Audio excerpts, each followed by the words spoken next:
ក្រមូនអាហ្គេតក្រយ៉ាវធម្មជាតិដីខ្មែរនេះដីខ្មែរយើងបងប្អូនណានេះបាទគ្រប់ជំរាបសួរបងប្អូនទាំងអស់គ្នាបាទថ្ងៃនេះពំនាំអារម្មណ៍បងប្អូនមកទស្សនាជាមួយថ្មប្លែកធម្មជាតិដីខ្មែរបន្តទៀតបងប្អូនកប៉ែតកប៉តណាបងប្អូនហ្នឹងហើយតែសាច់គឺខាងក្នុងនេះអូឆ្នៃឲ្យស្អាតណាស់អានេះគេហៅអាហ្គេតក្រយ៉ាវឬថាគាត់មានកាយ៉ាវនោះជាប់នឹងថ្មបាទពេលយើងឆ្នៃមកគឺមានជាក្រយ៉ាវនឹងឯងចាស់បុរាណយើងនិយមប្រើប្រភេទអាហ្គេតក្រយ៉ាវនឹងបាទធ្វើឡតធ្វើកម្មអីហ្នឹងបាទធម្មជាតិដីខ្មែរយើងបាទអូសាច់ខ្លះឡើងចង់ស្វាយទៅទៀតណាបាទ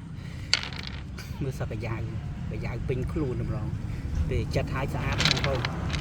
ជាងគាត់ដឹកឯនេះសាច់ឡតល្អបាទសាច់គេឡតល្អនេះឡើងថ្លាវងដូចចែលបាទ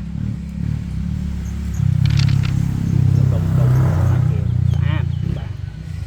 ឆ្នៃបានបងប្អូនឆ្នៃបានអូនេះមានកាយ៉ាវគេអ្នកប៉ិនចិត្តគេចិត្តយកកាយ៉ាវកដាលលើជាងអាឡើងទឹកដៃជាងបងប្អូនណាពឹងលើជាងខ្ញុំអ្នកលក់នេះខ្ញុំមិនជាប៉ិនប្រសពអីទេជាងគាត់ចេះឆ្នៃចេះរើសបាទសាច់គេស្អាតអញ្ចឹងមានកាយ៉ាវពេញអញ្ចឹងឯង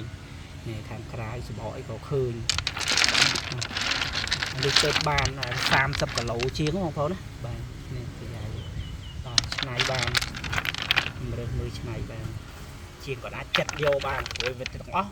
វាមានសាច់កន្លែងខ្លះក៏ចោលសាច់ខ្លះក៏យកឲ្យធម្មតាធម្មជាតិមកវាមិនបានល្អសង្គមអីទាំងអស់ទេនេះចិត្តមកឆ្វាបមកមើលប៉ែតកប៉តបាទសាច់គេណាចិត្តនេះកាយ៉ាវស្នូ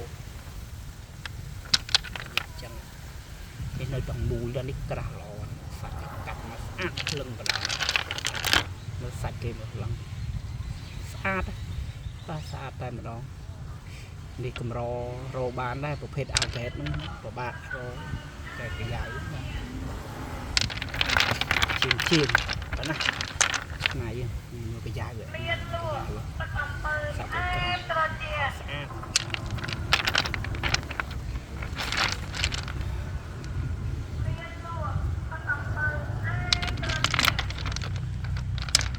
មាន30គីឡូជាងបងប្អូនត្រូវកម្មម៉ៅហ្មងទៅស្រួលជាងសកាយ៉ាវបាទងាយរកបានទេប្រភេទអស់ហ្នឹងបាទនេះយើងរកបាននេះ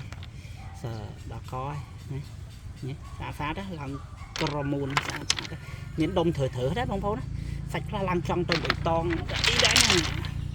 បាទឃើញទេសាច់ស្អាតនេះចិត្តហើយស្អាតអស់យ៉ាងបងប្អូនដុំនេះធើល្អ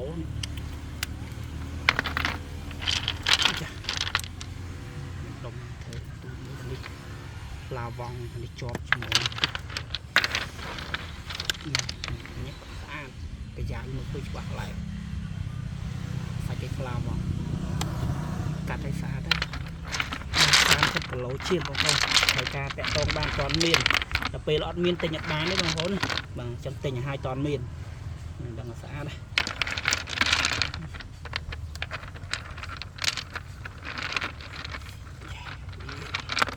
យើងដឹងស្អាតតែម្ដងនេះកាយ៉ាវអូ